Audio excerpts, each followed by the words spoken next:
ಕಳಲೆ masala gravy ಅಥವಾ bamboo shoots gravy. ಕಳಲೆನಲ್ಲಿ ತುಂಬ ಜಾಸ್ತಿ ಹೆಲ್ತ್ ಬೆನಿಫಿಟ್ಸ್ ಇರುತ್ತೆ. ಅದರಲ್ಲೂ ಈ ಗ್ರೇವಿ ಮಾಡೋದಕ್ಕೆ ನಾವು ಹಾಕೋ ಇಂಗ್ರೀಡಿಯೆಂಟ್ಸ್ ಇರುತ್ತಲ್ಲ, ಅದು ಇನ್ನೂ ಡಬಲ್ ಮಾಡುತ್ತೆ ಹೆಲ್ತ್ ಬೆನಿಫಿಟ್ಸ್ನ. ಮಳೆಗಾಲದಲ್ಲಿ ಮಾತ್ರ ಸಿಗೋ ಈ ಬಿದಿರು ಚಿಗುರನ್ನ ಹೇಗೆ ಮಾಡೋದು ಅಂತ ನೋಡೋಣ ಬನ್ನಿ. ಈ ಗ್ರೇವಿ ಮಾಡೋದಕ್ಕೆ ಮಿನಿಮಮ್ 5 ಥರ ಕಾಳನ್ನ ತೊಗೊಬೇಕಾಗತ್ತೆ. ನಾನಿಲ್ಲಿ 1 ಹಿಡಿಯಷ್ಟು ಕಾಬೂಲ್ ಕಡಲೆಕಾಳು, 1 ಹಿಡಿಯಷ್ಟು ಕಡಲೆಕಾಳು, 1 ಹಿಡಿಯಷ್ಟು ಹೆಸರು ಕಾಳು ಮತ್ತು 1 ಹಿಡಿಯಷ್ಟು ಹುರುಳಿಕಾಳು ಮತ್ತು ರಾಜ್ಮಾ 1 ಹಿಡಿಯಷ್ಟು ತೊಗೊಂಡಿದ್ದೀನಿ.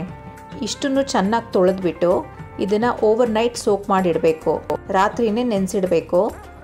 ಮತ್ತು ಗ್ರೇವಿ ಶುರು ಮಾಡೋಕ್ಕಿಂತ ಮುಂಚೆನೇ ಇದನ್ನು ಕುಕ್ಕರ್ ಒಳಗಡೆ ಹಾಕ್ಕೊಂಡು 2 ವಿಸಲ್ ಕೂಗಿಸ್ಕೊಬೇಕು, ಒಂದು ಸ್ವಲ್ಪ ಉಪ್ಪು ಹಾಕ್ಕೊಂಡು.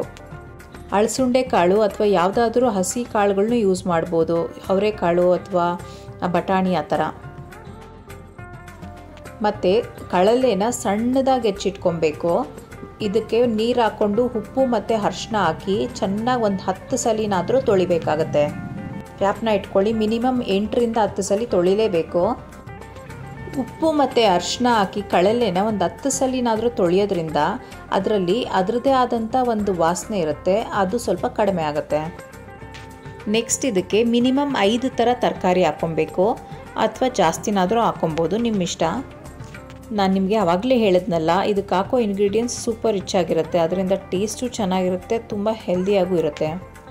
ನಾನಿಲ್ಲಿ 2 ಬದನೆಕಾಯಿ ತೊಗೊಂಡಿದ್ದೀನಿ, ಮತ್ತು 1 ಸಣ್ಣದಾಗಿ ಹೆಚ್ಚಿಟ್ಕೊಂಡಿರೋಂಥ ಆಲೂಗಡ್ಡೆ, ಕ್ಯಾಪ್ಸಿಕಮ್ 1 ಅರ್ಧ, ಕ್ಯಾರೆಟ್ 2, ಟೊಮ್ಯಾಟೊ 2 ಮತ್ತು ಬೀನ್ಸ್ನ ಒಂದು ಸ್ವಲ್ಪ ತೊಗೊಂಡಿದ್ದೀನಿ.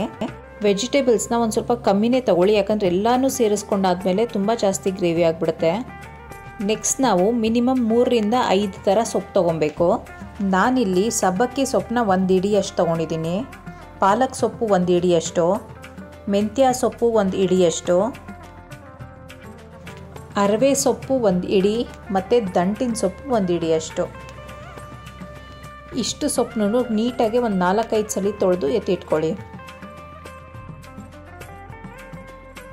ಮಸಾಲೆ ಪೇಸ್ಟ್ ಮಾಡ್ಕೊಳ್ಳೋದಕ್ಕೆ ಒಂದು 10ರಿಂದ 15 ಬೆಳ್ಳುಳ್ಳಿ, ಒಂದು 2 ಇಂಚಷ್ಟು ಶುಂಠಿ, ಚಕ್ಕೆ 2 ಇಂಚು ಮತ್ತು ಒಂದು 5 ಲವಂಗ. ನೆಕ್ಸ್ಟು ಒಂದು ಸ್ವಲ್ಪ ಕೆಂಪು ಮೆಣಸಿನ್ಕಾಯಿ ತೊಗೊಬೇಕು, 4 ಬ್ಯಾಡಗೆ ಮೆಣಸಿನ್ಕಾಯಿ, 2 ಗುಂಟೂರು ಮೆಣಸಿನ್ಕಾಯಿ ಮತ್ತು 3 ಹಸಿರು ಮೆಣಸಿನ್ಕಾಯಿ ತೊಗೊಂಡಿದ್ದೀನಿ.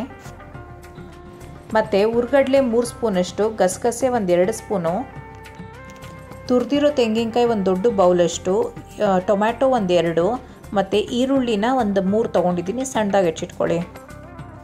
ಇಷ್ಟು ಐಟಮ್ನೂ ಒಂದು ಬಾಣಲಿನಲ್ಲಿ ಒಂದು ಸ್ವಲ್ಪ ಎಣ್ಣೆ ಹಾಕ್ಕೊಂಡು ಫ್ರೈ ಮಾಡ್ಕೊಳ್ಳಿ.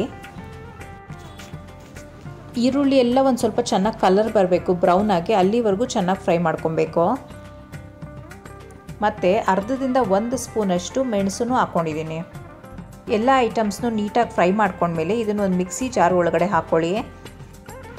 ಹಾಗೆ 1 ಹಿಡಿಯಷ್ಟು ಪುದೀನ ಹಾಕ್ಕೊಂಡ್ಬಿಟ್ಟು ಒಂದು ಸ್ವಲ್ಪ ನೀರು ಹಾಕ್ಕೊಂಡು ಗ್ರೈಂಡ್ ಮಾಡ್ಕೊಳ್ಳಿ. ಇಷ್ಟು ಐಟಮ್ನು ಒಂದು ಅರ್ಧ ಗ್ರೈಂಡ್ ಮಾಡ್ಕೊಂಡಾದ್ಮೇಲೆ ಇದಕ್ಕೆ 1 ಸ್ಪೂನಷ್ಟು ಸಾಂಬಾರ್ ಪೌಡರ್ ಮತ್ತು 2 ಸ್ಪೂನಷ್ಟು ಧನಿಯಾ ಪೌಡರ್ನ ಹಾಕ್ಕೊಬೇಕು. ತಿರ್ಗಾ ಒಂದು ಸ್ವಲ್ಪ ನೀರು ಹಾಕ್ಕೊಂಡು ನುಣ್ಣಗೆ ರುಬ್ಕೊತಾ ಇದ್ದೀನಿ, ಫುಲ್ ಫೈನ್ ಪೇಸ್ಟ್ ಆಗಬೇಕು. ಈಗ ಮಸಾಲ ರೆಡಿ ಇದೆ ಗ್ರೇವಿಗೆ. ನೆಕ್ಸ್ಟ್ ಒಂದು ಪ್ಯಾನ್ ತೊಗೊಂಡ್ಬಿಟ್ಟು ಅದಕ್ಕೆ ಸ್ವಲ್ಪ ಜಾಸ್ತಿನೇ ಎಣ್ಣೆ ಹಾಕ್ಕೊಳ್ಳಿ. ನೆಕ್ಸ್ಟ್ ಒಂದು ಸ್ವಲ್ಪ ಪಲಾವ್ ಸಾಮಾನ ಒಳಗಡೆ ಹಾಕ್ಕೊಳ್ಳಿ ಮತ್ತು ಕಸ್ತೂರಿ ಮೆಥಿನ 1-2 ಸ್ಪೂನಷ್ಟು ಒಳಗಡೆ ಹಾಕ್ಕೊಂಡು ಫ್ರೈ ಮಾಡ್ಕೊತಾ ಇದ್ದೀನಿ. ಇದೆಲ್ಲ ಆದಮೇಲೆ 5 ಥರ ಸೊಪ್ಪು ತೊಗೊಂಡಿದ್ವಲ್ಲ, ಅದನ್ನು ಸಣ್ಣದಾಗಿ ಹೆಚ್ಚಿಟ್ಕೊಂಡು ಒಳಗಡೆ ಹಾಕ್ಕೊಬೇಕು. ಚೆನ್ನಾಗಿ ಫ್ರೈ ಮಾಡ್ಕೊಳ್ಳಿ, 1-2-3 ನಿಮಿಷ. ಒಂದು ಅರ್ಧ ಸ್ಪೂನಷ್ಟು ಉಪ್ಪು ಹಾಕ್ಕೊಂಡು ಫ್ರೈ ಮಾಡ್ಕೊಳ್ಬೇಕು. ಮತ್ತು ಕಳಲೆ ಇತ್ತಲ್ಲ ಸಣ್ಣದಾಗಿ ಹಚ್ಚಿಟ್ಕೊಂಡಿದ್ದು, ಅದನ್ನು ಒಳಗಡೆ ಹಾಕ್ಕೊಳ್ಳಿ. ಆದಷ್ಟು ನೋಡಿ ಈ ಥರ ಸಣ್ಣದಾಗಿ ಹಚ್ಚಿಟ್ಕೊಳ್ಳಿ ಕಳಲೆನ, ಆವಾಗ ಚೆನ್ನಾಗಿ ಬೇಯುತ್ತೆ ಮತ್ತು ಬೇಗನೂ ಆಗುತ್ತೆ. ಎಣ್ಣೆಯಲ್ಲಿ 1-2 ನಿಮಿಷ ಇದನ್ನೆಲ್ಲ ಫ್ರೈ ಮಾಡ್ಕೊಂಡಾದ್ಮೇಲೆ ತರಕಾರಿಗಳನ್ನ ಹಾಕ್ಕೊಳ್ತಾ ಇದ್ದೀನಿ. ಎಲ್ಲ ಐಟಮ್ಸ್ನೂ ಆದಷ್ಟು ಒಂದು ಸ್ವಲ್ಪನೇ ಹಾಕ್ಕೊಳ್ಳಿ, ಇಲ್ಲ ಅಂದರೆ ತುಂಬ ಜಾಸ್ತಿ ಆಗಿಬಿಡುತ್ತೆ ಮತ್ತು ವೇಸ್ಟ್ ಆಗುತ್ತೆ. ಈಗ ನಾವು ಹಾಕಿರೋ ಈ ಹಸಿ ತರಕಾರಿ ಎಲ್ಲ ಸ್ವಲ್ಪ ಬೇಯಲಿ ಅಂದ್ಬಿಟ್ಟು ಅದಕ್ಕೊಂದು ಅರ್ಧ ಗ್ಲಾಸಷ್ಟು ನೀರು ಹಾಕ್ಬಿಟ್ಟು ಒಂದು ಕ್ಯಾಪ್ನ ಮುಚ್ಚಿಟ್ಬಿಡೋಣ. ಒಂದು 5 ನಿಮಿಷ ವೆಜಿಟೇಬಲ್ಸ್ ಎಲ್ಲ ಚೆನ್ನಾಗಿ ಬೇಯಲಿ. 5 ನಿಮಿಷ ಆದಮೇಲೆ ನಾನು ಇದಕ್ಕೆ ಟೊಮ್ಯಾಟೊ ಮತ್ತು ಬದನೆಕಾಯಿನ ಹಾಕ್ಕೊತಾ ಇದ್ದೀನಿ. ಫಸ್ಟೇ ಬದನೆಕಾಯಿ ಹಾಕ್ಕೊಂಡ್ರೆ ಅದು ತುಂಬ ಪಷ್ಟಿ ಆಗಿಬಿಡುತ್ತೆ, ಅದರಿಂದ ಫೈನಲಾಗಿ ಹಾಕ್ಕೊತಾ ಇದ್ದೀನಿ. ಈಗ ಇದಕ್ಕೆ ನಾವು ರುಬ್ಬಿಟ್ಕೊಂಡಿದ್ವಲ್ಲ ಮಸಾಲ ಪೇಸ್ಟು ಅದನ್ನೊಳಗಡೆ ಹಾಕ್ಕೊಳ್ಳೋಣ.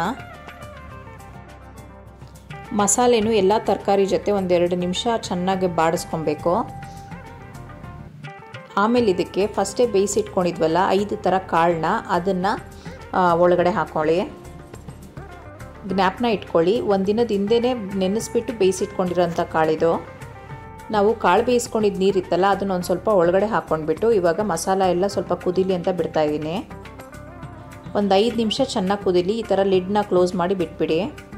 ಆಮೇಲೆ ಇದಕ್ಕೆ ನಾನು ಕಿಚನ್ ಕಿಂಗ್ ಪೌಡರ್ ಹಾಕ್ಕೊತಾ ಇದ್ದೀನಿ 1 ಸ್ಪೂನಷ್ಟು, ಮತ್ತು 1 ಸ್ಪೂನಷ್ಟು ತುಪ್ಪ ಹಾಕ್ಕೊತಾ ಇದ್ದೀನಿ.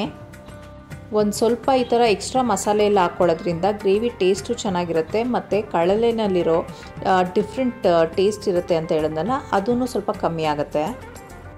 ಈಗ super healthy nutritious power packed ಕಳಲೆ ಗ್ರೇವಿ ರೆಡಿ ಇದೆ. ಸೊ ಟ್ರೈ ಮಾಡಿ, ಟೇಸ್ಟ್ ಮಾಡಿ, ಎಂಜಾಯ್ ಮಾಡಿ. ಸಬ್ಸ್ಕ್ರೈಬ್ ಆಗೋದು ಮರಿಬೇಡಿ. Thank you for watching. Bye. Subscribe to simply Jyothi Gowda.